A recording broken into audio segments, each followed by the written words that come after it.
한반도 북쪽에는 차가운 한기를 동반한 전리저기압의 소형 소용돌이가 회전하고 있습니다. 우리나라는 전리저기압과 장마전선이 만든 거대한 구름에 둘러싸여 있습니다. 이동성 고기압이 우리나라 쪽으로 다가오면서 장마전선을 남쪽으로 밀어내고 있습니다. 우리나라에는 맑고 청명한 하늘이 펼쳐지고 있습니다. 6월은 여름의 시작입니다. 여름이 되면 강렬한 햇살을 차단해주던 구름이 사라지면서 기온이 크게 오를 것으로 보입니다. 6월 3일 화요일 일 최고 기온은 경남 창녕이 30.1도로 유일하게 30도를 넘었습니다. 맑은 하늘이 돌아오자 낮 최고 기온이 빠르게 30도에 도달하고 있습니다. 일 최저 기온은 전북 무주의 설천봉에서 5.5도를 기록했습니다. 일교차는 경기도 양구 방산이 17.2도로 가장 컸습니다. 이날 양구 방산면의 최고 기온은 26.5도, 최저 기온은 9.3도였습니다. 아침에는 마치 한겨울 같은 기온이지만 낮에는 기온이 빠르게 올라 한여름처럼 더웠습니다. 이제 기상청 특보 발효 현황을 살펴보겠습니다. 6월 4일 수요일 오전 6시 기준입니다. 강원도 산지와 경북 북부, 경기도 서부 해안에는 강풍 예비특보가 발표되었습니다. 강풍주의보는 풍속이 14m/s 이상이거나 순간 풍속이 20m/s 이상일 때 발효됩니다. 저기압은 멀어졌지만 그 영향은 여전히 남아 있습니다. 우리나라에는 강한 바람이 불고 있습니다. 현재 시각은 6월 4일 수요일 정오입니다. 일본 홋카이도 부근에는 저기압이 위치해 있으며 상층 전리저기압과 일본 남쪽 해역을 따라 북상한 온대 저기압이 결합한 커플링 저기압입니다. 우리나라 남쪽에는 이동성 고기압이 자리 잡고 있으며 장마전선을 남쪽으로 밀어내고 있습니다. 동쪽에는 고기압, 서쪽에는 저기압이 자리하며 서고 동저에 겨울형 기압 배치가 형성되었습니다. 고기압과 저기압이 비스듬히 놓여 있어 등압선도 사선 형태로 나타나며 등압선 간격이 좁아 강한 바람이 불고 있습니다. 바람은 일반적으로 고기압에서 저기압 방향으로 붑니다. 우리나라에는 서풍 계열의 바람이 불고 있습니다. 바람 상황을 좀 더 자세히 살펴보겠습니다. 우리나라는 고기압과 저기압 사이에 위치하여 강한 바람이 불고 있습니다. 강원도 산지 부근에서는 초속 20m에 달하는 바람이 불고 있습니다. 현재 강원 영동 지역을 중심으로 강풍특보가 내려져 있습니다. 이처럼 서풍이 불 때는 산맥을 넘은 바람이 동해안에서 팬 현상을 일으켜 기온이 크게 오를 수 있습니다. 6월 5일 목요일입니다. 이동성 고기압이 제주도 남쪽에 위치해 있습니다. 이 고기압은 장마전선을 더욱 멀리 남쪽으로 밀어내고 있으며 이날은 구름 한 점 없이 맑은 날씨가 예상됩니다. 북쪽에는 여전히 저기압이 존재합니다. 이로 인해 기압 배치는 남고조로 전환되었습니다.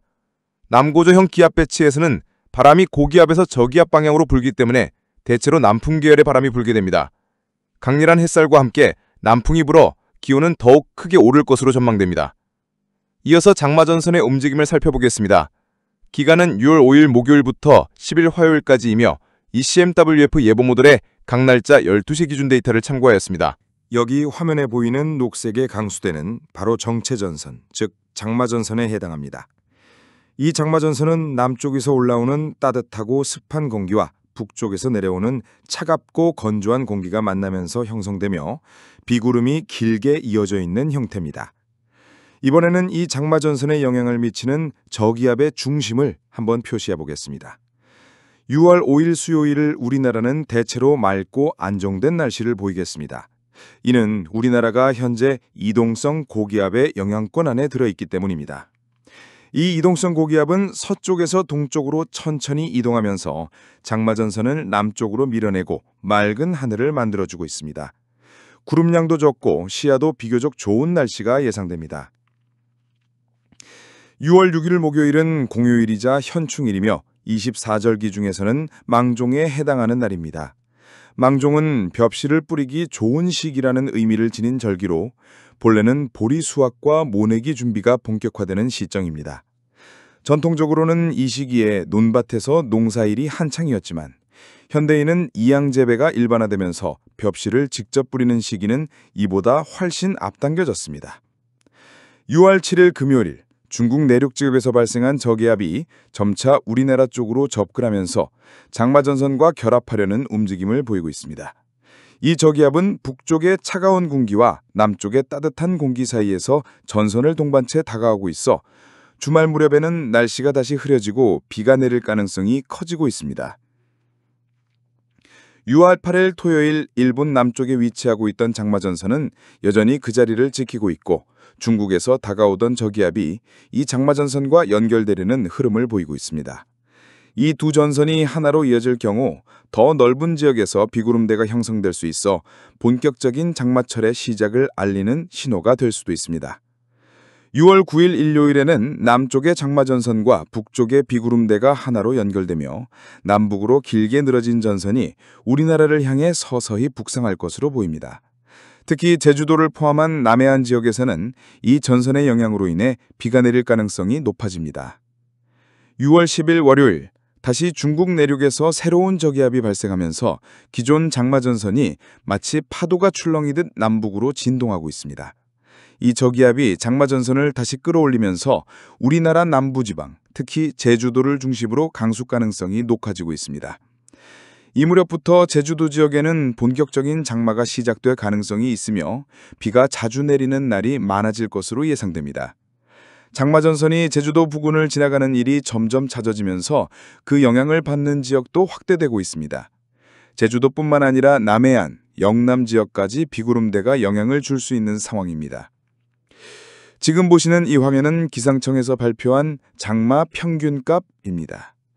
우리나라는 장마에 대해 지역을 중부, 남부, 제주로 나누어 관리하고 있으며 각 지역별로 장마 시작과 종료 시점에 차이가 있습니다. 통상적으로 장마는 6월 하순부터 시작되어 7월 하순까지 이어지며 대략 한 달 정도 지속됩니다.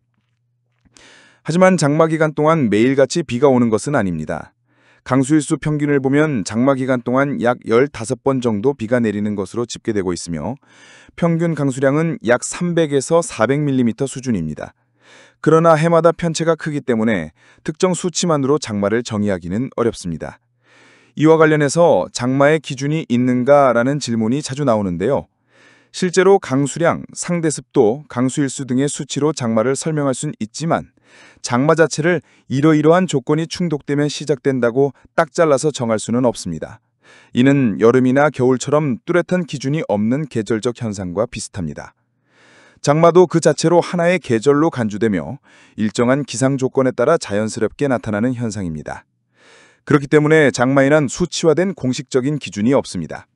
그럼에도 불구하고 기상청은 국민의 안전과 생활 편의를 위해 매년 장마 시작과 종료 시점을 발표합니다. 장마는 집중호우나 태풍과 같은 위험한 기상현상과도 밀접하게 연결되어 있기 때문에 초기에 장마 시점을 공지함으로써 피해를 최소화하고 경각심을 높이는 역할을 합니다. 보통은 봄에서 여름으로 넘어가는 전환기인 6월 중순에서 하순 사이 비가 자주 오고 흐린 날씨가 이어질 때 장마 시작이 발표됩니다. 다만 지금 발표되는 장마 시작일은 어디까지나 속보치라는 점을 기억해야 합니다. 이후 여름이 지나고 가을이 되었을 때 실제 날씨 데이터를 바탕으로 장마 시작일과 종료일이 수정되어 공식적으로 다시 발표되는 경우도 많습니다. 이처럼 장마는 한반도의 여름이 성큼 다가왔다는 신호로 앞으로 한 달여 남짓 비와 습기를 자주 체감하는 시기로 들어가게 됩니다. 장마에 앞서 철저한 대비와 정보를 통한 준비가 무엇보다 중요하겠습니다.